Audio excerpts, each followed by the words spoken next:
Dağların qoynunda yerləşən bu kənddə günəşin ilk şəfəqləri yeni bir günün başladığını müjdələyir. Səhər çağı al-əlvan çiçəklər gün işığına bürünür. Quşların şən nəğməsi, uzaqdan gələn xoruz banı və həyətlərdə başlayan süd sağıma səhər mənzərəsini tamamlayır. Günəşin doğuşu ilə burada həyat da erkən canlanır. Hər kəs gündəlik işinin ardınca tələsir. Həcər nənə də səhərin ilk saatlarında şirin yuxusundan oyanaraq günə gümrah və şən əhval-ruhiyyə ilə başlayır.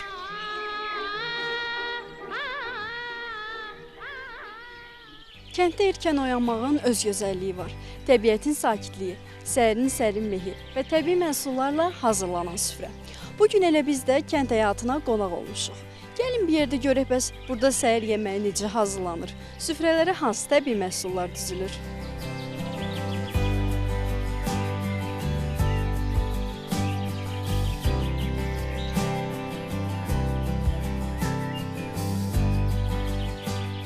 Siz səhər adətən saat neçədə oyanırsınız? Dan yeri ki sökülür, onda yerindən ki durursan, o təmiz hava vurur adama, o sağlamlıqdır. Səhər ertə həmişə normal yeməyin sağlamlıqdır. Artıq yesən olmaz. Öz ona görə. Onların hamısı sağlamlıqdır. Təmiz ürək, təmiz qəlb. Demək, gülmək, danışmaq, sıxıntı çəkməməlisən. Neçə nəvəniz var? 25 nəvəm var. 5 qızım var, 2 də oğlum. 40 dənə də nəticəm var. Davlatda dava, evlatda nəvə. Nəvə hamısından şirin olur. Qızım heyvan sağmışam, mal sağmışam, yaylaqlarda olmuşam, çoxlu yaylaqlarda yazmışam. Bu həyat bacanı bütün meyvələrdən tutdu, ağaçlardan hamısını özüm əkmişəm, özüm becərmişəm. Ən çox sevdiyim güllərdir, indi də güllərindən xoşlanıram, əkirəm, sevirəm. Tezdən duranda ancaq həyatda bacada işləyərəm. Yaxşı xalçalar toxumuşam, kilimlər toxumuşam, belə palazlar toxumuşam. Yoldaşım çoban olub, çöllərdə olub, ancaq həyat, baca, ev, eşik mənə bax. Bugün də sizi də səhər yeməyimə qonaq eləyəcəyəm. Özünüz görəsiniz ki, mənim yediyim nədir. Bu həyətdə hər səhər zəhmət və bərəkətlə açılır. Həcər nənə əvvəlcə həyətində açan çiçəklərə su verir, onlara qayğı göstərir. Ardınca yolu ərik ağaclarına tərəf düşür. Budaqlardan dərdiyi şirin əriklərdən birinin çəyirdəyini sındıraraq, içindəki ləpəni sevincək nəvəsini uzadır. Həyətdə yetişən tutlar da bu bolluğun bir parçasıdır. Yetişmiş tutlar bir-bir yığılır, bir qismi təzə halda süfrəyə düzülür, bir qismi ilə isə kənd mətbəxinin ənənəvi nemətlərindən sayılan doşab hazırlanır. Tut min bir dərdin dərmanıdır, hər dərdə.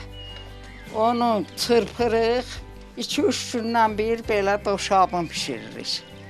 Bu doşabdakı lap qaraciyarın elə dərmanıdır, hər şeyin dərmanıdır. Doşabını pişiririk. Həyat məhsullarıdır, tutdur, üzümdür, ərikdir, hamısını həyatdan götürürük, yeyirik. Səhər süfrəsi üçün hazırlıq başlayır. Hinin qapısı açılır, təzə yumurtalar yığılır. Elə həmin yumurtalar tavada bişərək kənd səhərinin əvəz olunmaz ləzzətinə çevrilir. Bir tərəfdə samavar alışdırılır, odun alovunda çay dəmlənir, ətri həyətə yayılır. Digər tərəfdə isə lavaş sulanır. Ardınca süfrə açılır, həyətin təbii nemətləri bir-bir düzülür və kənd səhərinin bərəkətli süfrəsi hazır olur.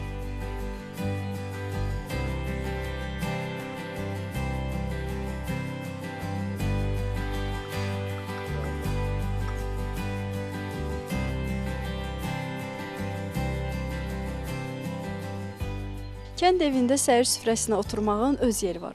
Həm təbiət qoynunda olmaq, həm də təbii məhsullarla hazırlanan yeməklərin dadına baxmaq insanlara xoş-ovqat bəxş edir.